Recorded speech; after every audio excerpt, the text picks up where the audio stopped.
Om Swastiastu. Selamat pagi anak-anak. Saya Inyoman Sutarjana. Hari ini kita akan belajar materi agama Hindu, yaitu Yatnya dalam Ramayana. Kehidupan ini, menurut agama Hindu, disilahkan dengan cakra yatnya. Cakra artinya berputar. Jadi dalam hidup ini ada perputaran. Hubungan yang saling ketergantungan setiap makhluk hidup. Kita mengenal adanya Tri Pramana, dari Eka Pramana, Dwi Pramana, dan Tri Pramana. Mereka semua memiliki keterhubungan satu sama lain atau cakrayatnya. Contohnya tumbuhan. Tumbuhan ini berperan dalam menghasilkan oksigen, menghasilkan bahan makanan untuk makhluk yang lebih tinggi. Kemudian Dwi Pramana juga memberikan bantuan untuk makhluk yang lainnya. Dari dasar ini, artinya seluruh makhluk hidup itu sesungguhnya adalah bariatnya. Manusia sebagai makhluk yang dikatakan paling sempurna karena memiliki idep, akal pikiran, hendaknya mampu melakukan yatnya. Nah, yatnya diartikan sebagai korban suci yang tulus ikhlas yang ditujukan kepada Tuhan Yang Maha Esa beserta dengan ciptaannya. Yatnya ini adalah bentuk ungkapan rasa syukur kepada Tuhan atas segala anugerah yang diberikan.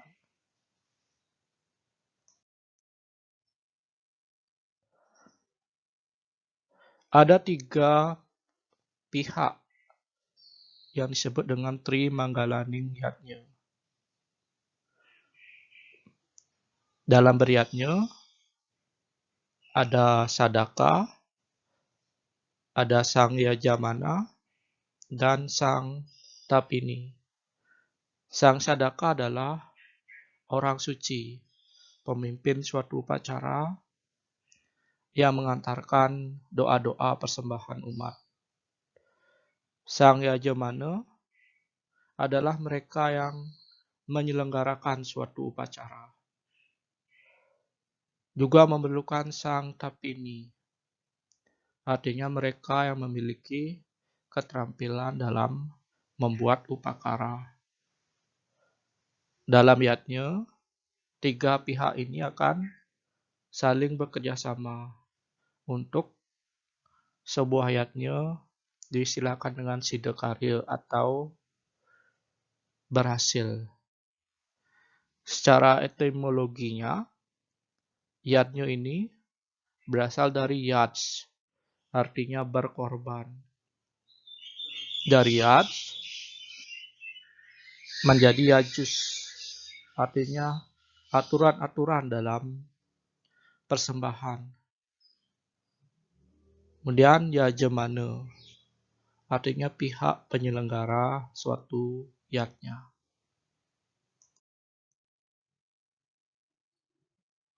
Nah, mengapa kita beryatnya? Tadi sempat disinggung dengan istilah cakra yatnya. Artinya semua makhluk hidup itu sebenarnya adalah beryatnya karena mereka saling ketergantungan satu sama lainnya. Dalam agama Hindu dikenal adanya Trirena. Rena artinya hutang. 3 hutang yang kita miliki dalam hidup ini. Terdiri dari Dewa Rena, Pitra Rena, dan Resi Rena. Kita memiliki hutang kepada Tuhan yang memberikan kita kehidupan dan segala anugerah yang kita dapatkan dalam hidup ini. Sehingga kita wajib mengucapkan rasa syukur dalam bentuk qiyadnya.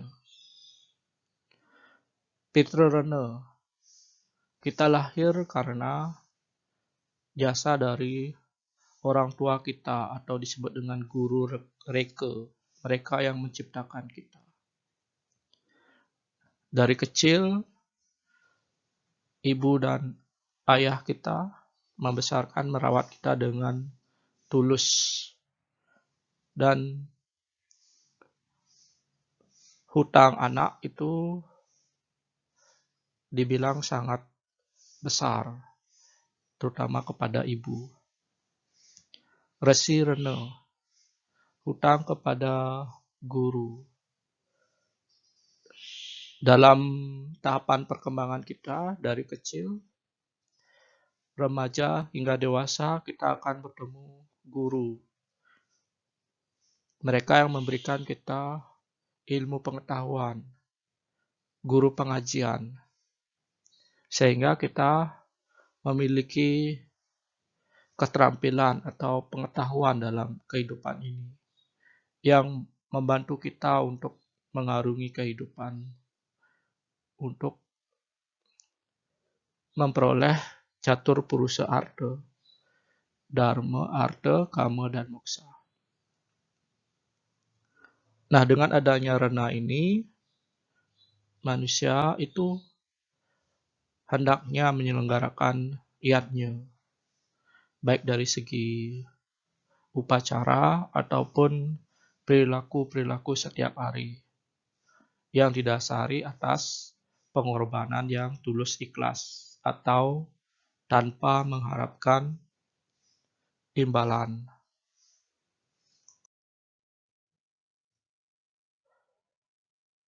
Sebenarnya kita setiap hari pasti sudah menyelenggarakan iyadnya. Karena seperti tadi, iyadnya tidak hanya upacara, melainkan juga perbuatan-perbuatan atau karma. Nah, hendaknya karma ini didasari atas dharma sehingga menjadi subha karma. Nah, iyadnya ini ada berdasarkan kuantitas. Quantity artinya jumlah.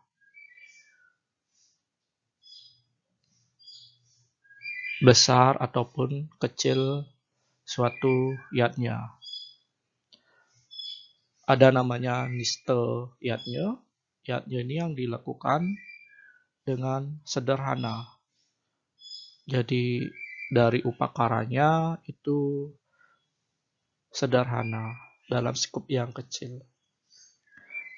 Madhya iyadnya kuantitas menengah, sedang. Kemudian utama iyadnya itu dalam skup besar.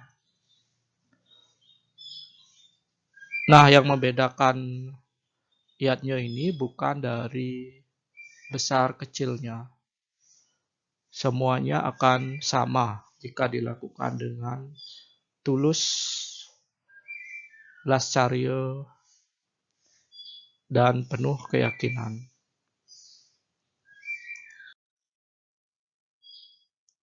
Yang kedua, berdasarkan kualitas. Jadi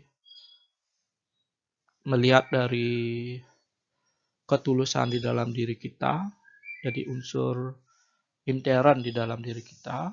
Iyadnya ini terbagi ke dalam satwika iyadnya, rajasika iyadnya, dan tamasika iyadnya. Karena dari dalam diri sendiri yang bisa mengukur ataupun yang bisa menentukan iyadnya yang dilakukan itu adalah diri sendiri. Jika dilakukan dengan satwika iyadnya, berarti iyadnya ini dilakukan dengan tulus ikhlas, sesuai dengan syarat-syarat iyadnya. Jika iyadnya ini dilakukan dengan penuh keinginan, penuh permohonan, penuh harapan, supaya mendapatkan timbal balik dari iyadnya itu. kualitasnya adalah Raja Sika yatnya. Jika yatnya ini dilakukan tanpa memperhatikan sastra, itu disebut dengan Tamasika yatnya. Tadi disebutkan syarat-syarat yatnya. Supaya menjadi satu yatnya, ada 7 syarat yatnya. Sastra, sesuai dengan petunjuk kitab suci Weda. Serada, dilakukan dengan penuh keyakinan. Lascarya, tulus ikhlas.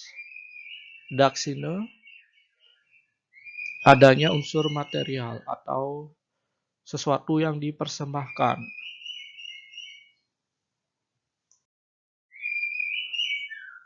Nasmita, tidak pamer kesombongan. Anasewa, ana ini artinya makanan, ada jamuan makan dan mantra dan gita, ada suara atau kidung suci. Dalam upacara disilahkan dengan panca gita. Ada mantra, ada suara gong, ada suara kidung, dharma gita, ada suara kukul. Ya.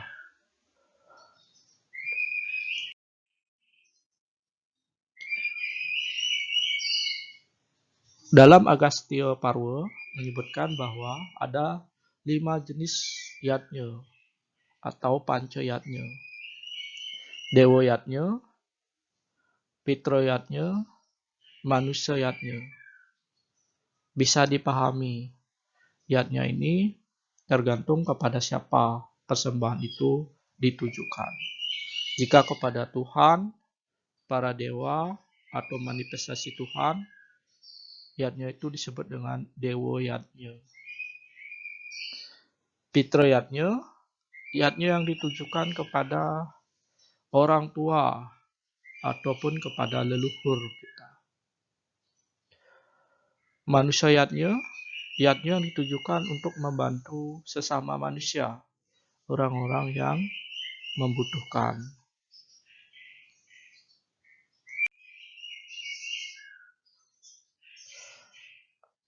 Resi yatnya yang ditujukan atau dipersembahkan kepada guru di sekolah ataupun orang suci.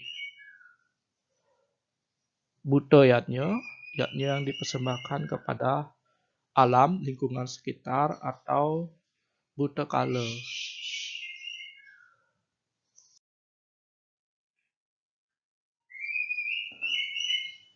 Dari pemaparan tadi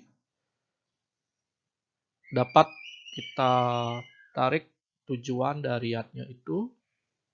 Yang pertama tentu saja sebagai bentuk ungkapan rasa syukur kepada Tuhan atas segala berkat dan kenikmatan yang kita dapat. Yang kedua, kita tidak hanya memohon keselamatan dalam diri, tapi juga memohon kedamaian di alam semesta, Buana Agung dan Buana Alit. Yang ketiga, mewujudkan moksa dan jagadita, mewujudkan tujuan agama Hindu, kebahagiaan secara jasmani, sejahtera atau jagadita, atau kebahagiaan batin atau rohani, moksa.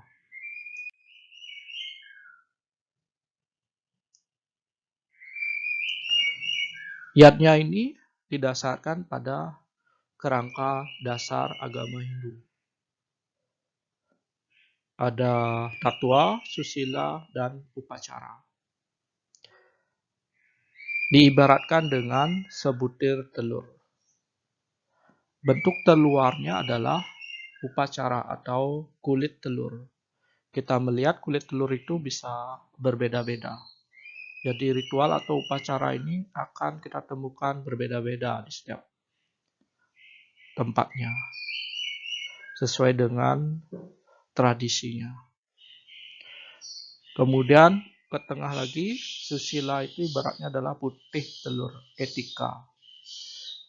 Tidak hanya kita menyelenggarakan ritual atau upacara, kita juga harus mengendalikan perilaku kita atau susila, perbuatan yang baik. Kita berusaha untuk mengarahkan perilaku kita sejalan dengan Dharma. Kemudian yang paling inti adalah tatwa ini kuning telur. Jadi filsafat atau inti ajaran. Nah, dalam beryatnya ini hendaknya memperhatikan ketiga ini.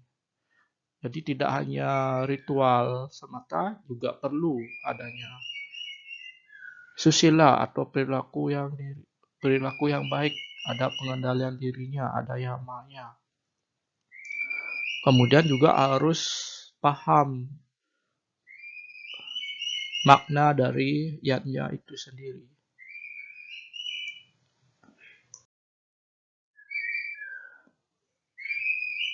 Nah, demikian pembelajaran kita kali ini. Jadi dapat disimpulkan bahwa yatnya ini untuk membentuk yang namanya cakra yatnya atau perputaran hubungan saling ketergantungan antar makhluk hidup. Semuanya menjalankan yatnya atau korban suci yang tulus ikhlas. Mengapa beryatnya? Karena kita memiliki hutang atau trirena. Yatnya ini dilakukan berdasarkan kuantitas dan berdasarkan kualitas. Ada 5 jenis yatnya atau pancayatnya, dewoyatnya, pitroyatnya, manusiayatnya, resiyatnya, dan buddhayatnya. Yatnya ini hendaknya dilakukan sesuai dengan tri kerangka dasar. Harus memahami tatuanya, harus mengendalikan perilaku susila, dan penyelenggaraan upacara atau ritual. Demikian pembelajaran kita. Om Santi Santi Santi Om. Terima kasih.